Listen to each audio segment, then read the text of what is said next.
Sunday morning. Woo! Been a week.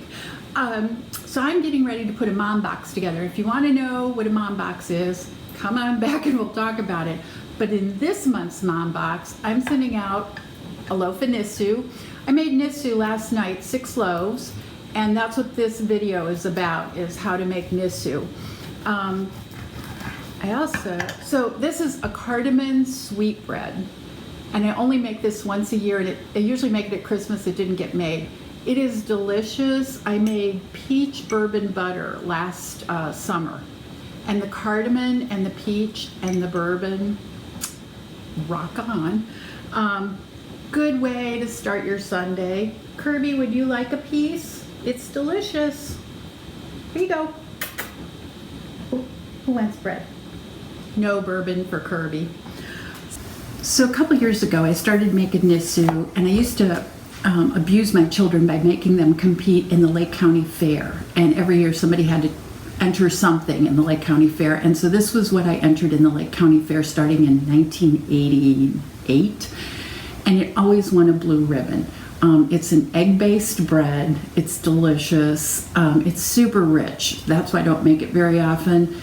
And this is the original recipe, which is literally falling apart in my mother-in-law's handwriting. And at the very top, she has good luck. She held very little faith in me.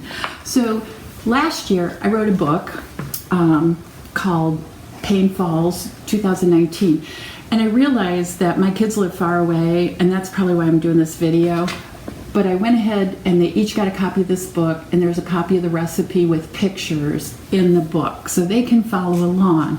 The book is cost prohibitive to publish in any great quantity, but I will post the recipe at the bottom of the video so everybody can have the recipe. And it's one of those special occasion recipes that I really like. So, and it's a family favorite, and I wish everybody in my family would make it. So it starts off pretty simple. It takes about 5 pounds of unbleached white bread flour, and I'm not going to use a mixer because I don't think my mixer could handle it. I'm going to use my big bread bowl, and I bought this in 1980, so it's pretty old, but it's a great bread bowl.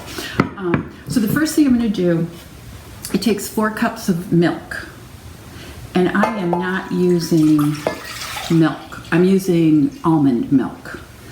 And I'm slowly transitioning to oat milk, but I haven't cooked with oat milk yet, so I'm not sure what it'll do. So I'm going to heat this up, and to 4 cups of almond milk, I'm adding, as my mother-in-law calls it, 1.5 sticks of oleo. I'm not sure what oleo is. This is butter. Butter. The real deal, the high fat. I don't use margarine. I like butter. So this goes in, and this is going to go on the stove on a low heat until it melts. And once it melts, it's got to cool down to room temperature, and then I'll add the yeast. So I'll be back. Okay, I'm back. So the butter melted, and because this is almond milk, I don't feel the need to scald it. I know it kills a lot of germs and all that stuff, but I only heat it to 135. I don't take it all the way to I think it's 175 or 185. So if you're using real milk, you need to scald your milk. And I can tell you it has to be heated to 180 degrees. But I'm not using real milk, but I am using real butter. I haven't found a good substitute. Coconut oil just doesn't do it in this recipe. So we're gonna kind of go a little off the tracks. Anyway, I've got about a cup of warm water here, and to that, I'm going to stir in just a little bit of sugar. I'm proofing my yeast to make sure my yeast is good. So about a tablespoon of sugar. Throw that in, leave that off. And then I'm only using 1 tablespoon of yeast, which would be about the equivalent to 1 packet of yeast. And then I sprinkle it over the top. And you need the sugar because it feeds the yeast. It's got to have something to eat. It's like the rest of us. So, I guess I could get rid of the directions. I think I have this memorized. I really do. I've made so much of it. So put this over to the side, just in case I need it. So to this bowl, I am going to add 2 cups of sugar, which is really a lot of sugar. I don't really eat too much sugar. The good news is this makes, I think, like 4 loaves of bread and a pan of cinnamon rolls. Should you so choose to eat more sugar. So this is 2 cups of sugar.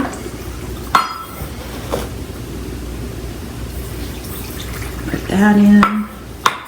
And then, where is my beater? Let me get my whisk.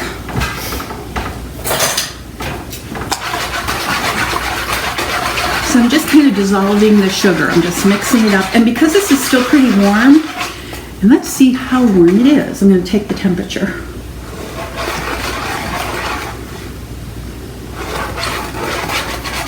So we're at about 110, which I think is a little warm to add the yeast. I like the yeast to go in a little when it's a little bit cooler. Okay, so to that, I am going to add, okay, my mother-in-law used to make us pound cardamom seeds. Look, it comes pre-ground. No more pounding. So to this, I'm going to add 1 tablespoon of cardamom.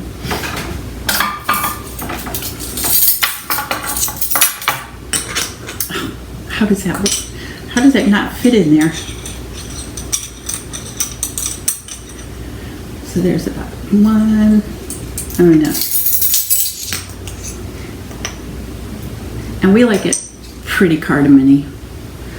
So then, this makes great toast. I can't, it's a softer bread, so for breakfast, toast and a little jam, really delicious. So let me whisk this in.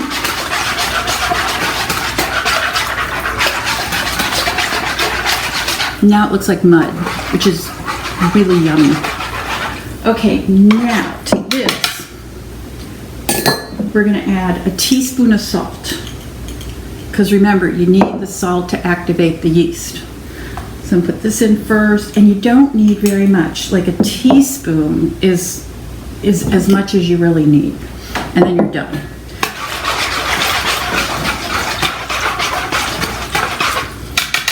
It already smells so good. Butter, cardamom. To that, you're gonna add 4 eggs.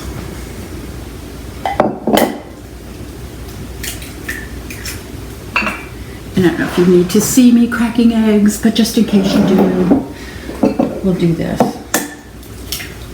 And I have my eggs at room temperature because I think room temperature helps them to kind of blend in. If you're baking or cooking, I like room temperature eggs better. I'm sure there's a scientific reason why. I don't know what it is. I don't think my mother-in-law knew what it was.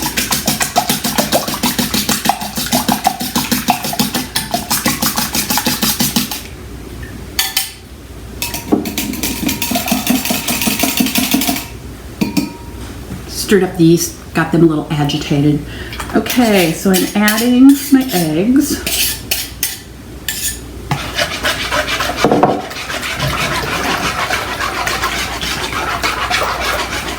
And I'm going to add the flour 2 cups at a time. And so one of the things that I've learned by making this for so many years, I mix a sponge first. I think a sponge helps to develop the flavors. It helps to develop the gluten. It does add an extra, right? You're raising it for 40 minutes. But even if you only have like 20 minutes, just let it sit for 20 minutes. Okay, that's looking pretty good. My yeast is very happy. It's bubbling away. So I'm going to add my yeast. And I want to make sure I get all the yeast in there. Perfect. So now, here's my unbleached organic bread flour.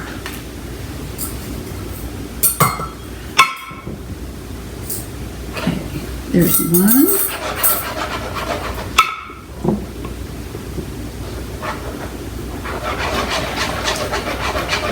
And I'm contemplating of buying bread flour by the 50-pound bag and keeping it in my freezer because it's just so much. I'm tired of buying 5-pound bags. It's crazy. It's not efficient. So what's the mom box? If any of you were wondering. So last year, one of the fun things that I decided to do was on my kid's birthday, they got like Cheese of the Month Club or Snack of the Month Club, whatever sounded fun. And then we get them a subscription for 6 months, and every month it arrives on their doorstep, and I get a picture how much they're enjoying their snack of the month. Well, what I sort of find out was it was little tiny pieces of cheese, and it was bags of popcorn. And it wasn't cheap. But it was a fun thing to do, and I enjoyed getting the photos of them getting their box of goodies. And I thought, I can do better. So we have, since my kids live far away, I decided once a month I'm going to do something to put in the mom box and probably enclose the recipe, though they already have this recipe. So I've added 4 cups of flour. I'm going to add 2 more. So this month they're getting Nisua, and because it's below 0 in Anchorage, Alaska, and it's below 0 in Gunnison, Colorado, I'm not too worried about this stuff spoiling in the mail. Of course, in Ohio, it's 61 degrees. I had to give my dog a heartworm pill today because I saw mosquitoes in the backyard. So I'm like, this is crazy. Okay, so now let's get all this incorporated. And I'm still whisking. So the cool thing that I like, I've been making bread a long time, and I think I'm only now, after 40 years, getting to the point where I like the bread I'm making. It's kind of like pottery. It's the same thing. I'm just now starting to like the pots that I make. So this is very much like a batter. It's liquid and it's foamy. And now I'm going to get the enforcer out because this is the trick of the sponge. You have to beat it at least 200 times with a wooden spoon, and you're incorporating air, you're expanding the gluten. It makes your kneading easier, and it makes it easier to incorporate the flour when we come back. So, how's that for a good spoon? And I'm not going to count. I'll know when we get there. I'm going to add 1 more cup of flour because this is pretty loose. And I think I became aware of the sponge way to cook bread from, I don't know if anybody has read the Tassajara bread book by Ed Brown, and mine has actually fallen apart. I've had it since, oh gosh, the 70s, I think it was put out. And that was the very first bread book I ever used. And Ed Brown, I thought, was a genius, and I still do think he's a genius. So that's the first time I ever read about mixing sponges. And no, the old Norwegians didn't do it this way, but I do it this way. So, and I'm not Norwegian, but I think it makes a better textured bread. Okay, I'm gonna get to beating here.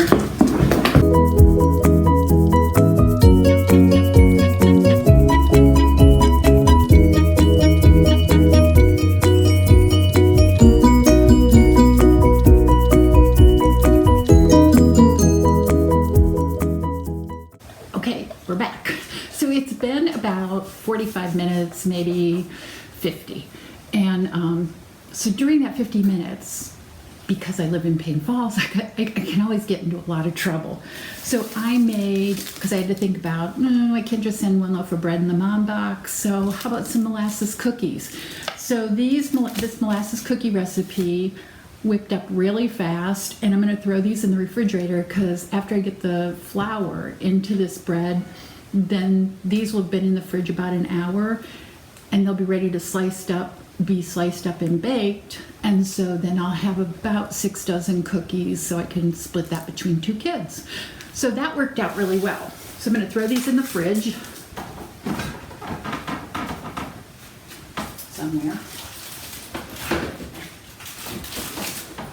Okay, and now, I don't know if you can see this or not, but this got really ropey, and lots of rising, and it's bubbly, and it means the yeast is really working. So now I'm going to add about 2 cups of flour at a time and just keep mixing. And I'm not going to cut through the dough because I want the dough to stay intact. I don't want to be cutting through. I want it to be one big mass. So let's get going. And who needs to go to the gym? Make bread. It's great. All right. I don't need 2 pairs of glasses to do that. And I add the flour on the outside. And like I said, this will take about 5 pounds of flour, so 1 bag of flour.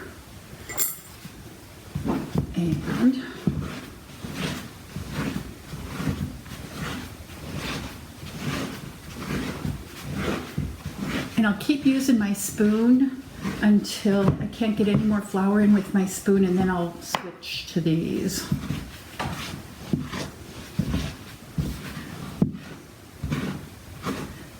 But that sponge gives me a lot more ability to add the flour. I end up adding less flour. It makes a lighter bread. So I'm going to add 2 more cups. And as you can see, I'm covered in flour.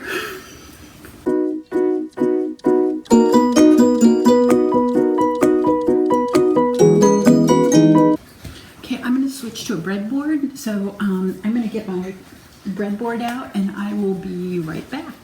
Okay, I've switched to this great breadboard, and I love this breadboard. This was my mom's. Some guy made it for her, but it's got a lip, and the lip flips over the counter, so when you're kneading, it stays in place. She used to call it a noodle board. So here we go.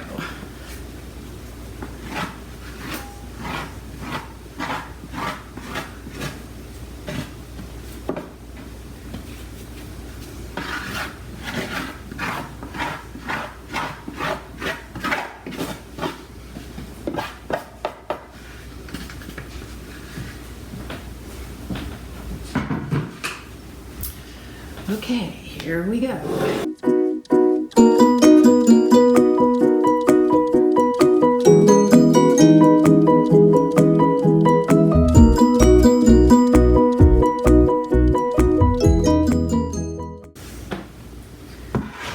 Okay, so I have kneaded my dough for a long time, probably 7 minutes. But what I want to show you is it's springy. I've developed the gluten. It's a nice soft dough. And so one of the tricks they used to tell me is when this feels like your earlobe, so touch your earlobe and touch this. It's the same. So that's pretty good. So now I cleaned the shaggy stuff out of this bread bowl. This is just olive oil. And coat it pretty liberally. And then I'm just going to plunk this in upside down.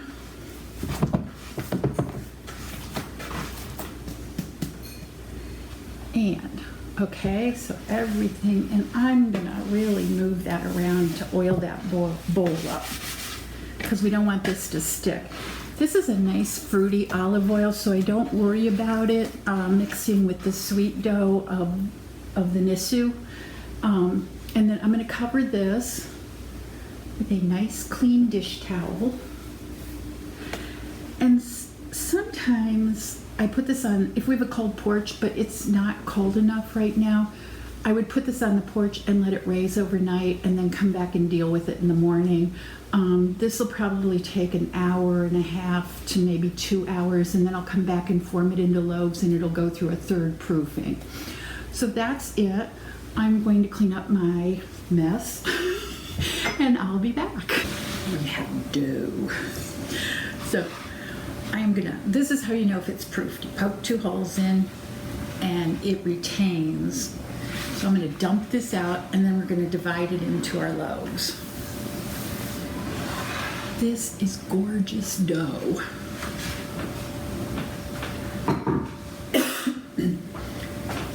And I'm just going to punch it down.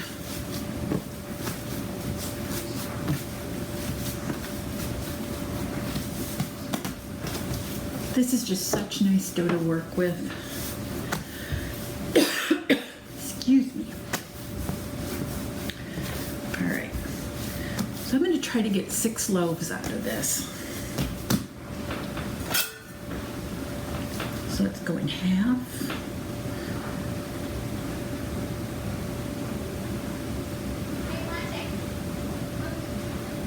1, 2, 3, 4, 5, 6. They'll be big loaves.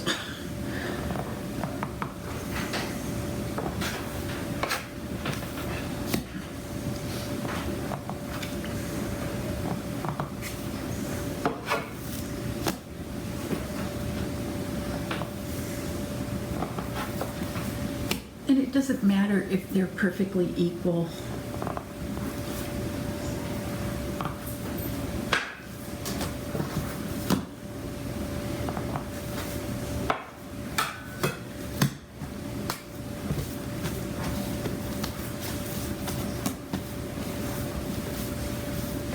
Okay, so each of these is going to be cut into 3 pieces because I'm going to braid it.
Pinch it at the top.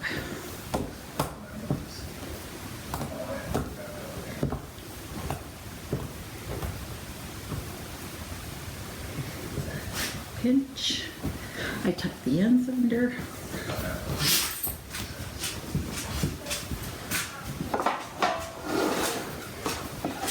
Kirby must have got flour up his nose.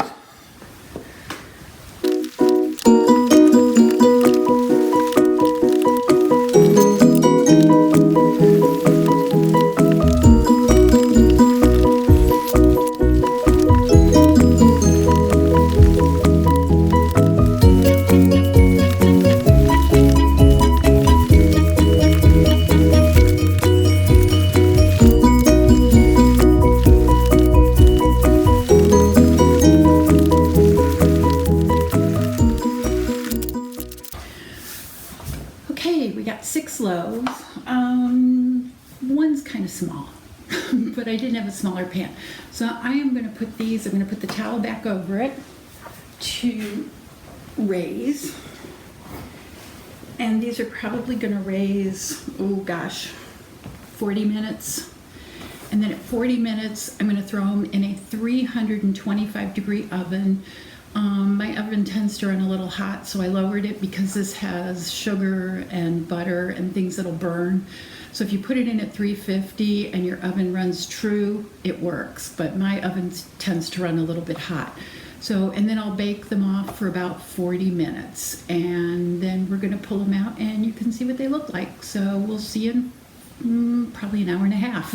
Okay. It's been raising for 35 minutes, which I think is plenty long enough. I brushed the tops with butter so they can raise. And I'm going to put them in a hot 325-degree oven for 40 minutes. So I'll see you in 40 minutes, and here we go. Well, it's 12:30. I've gotten 6 nice loaves out. It's a very soft bread. So I'm gonna let these cool tonight, and I'll cut it for breakfast in the morning, and we'll cut it, and I'll let you see what it looks like on the inside. The house smells wonderful. And these are the molasses cookies I got done too. So it's gonna be a pretty good mom box, a box of tea, a loaf of Nisua, a couple cookies. That's a good January gift, don't you think? Okay, good night.